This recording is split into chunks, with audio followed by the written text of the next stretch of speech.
All right, so let's take a look to see what happened in the markets today, Friday, March 12th, and we're trying to do this in 5 minutes or less.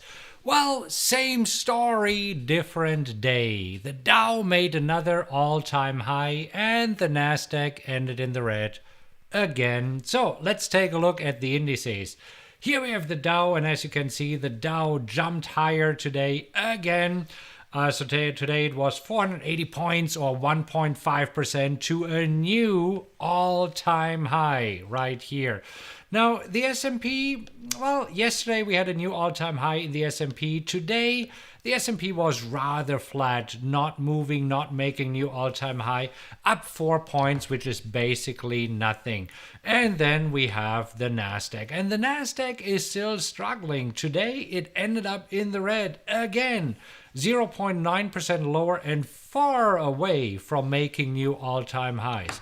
So what is happening here? Why is this happening? Well, the rotation continues. And what does this mean?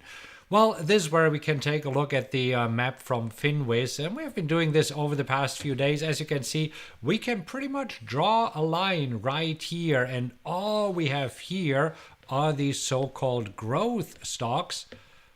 There we go. And what we have down here are the so-called value stocks. And you see, tech stocks have been outperforming value stocks in 2020 because of the pandemic. And everybody invested in techs and growth stocks, and value stocks like Boeing and Caterpillar and others were left behind. Now, last night, President Biden addressed the nation, and he said that the U.S. should hit its goal of 100 million vaccines in the first 100 days of his presidency.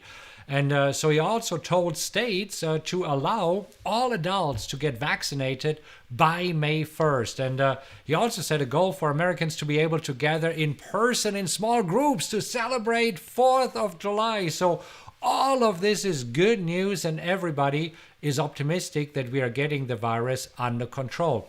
And since we are reopening the economy right now, these value stocks are catching up. So here we see Boeing, and Boeing finished today 6.8% higher.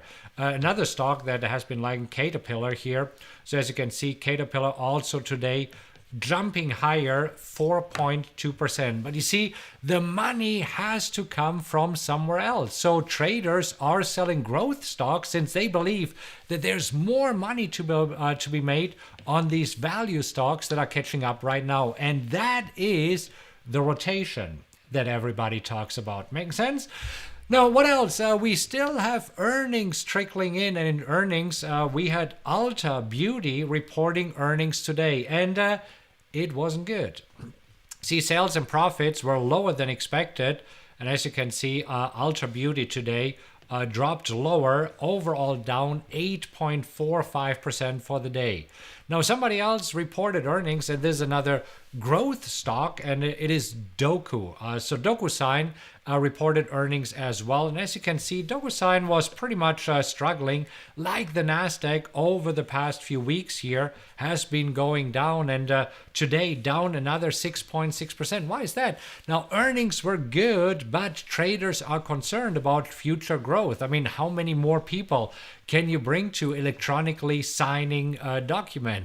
Anyhow, so what's in store for next week? Looking ahead at the economic calendar for next week.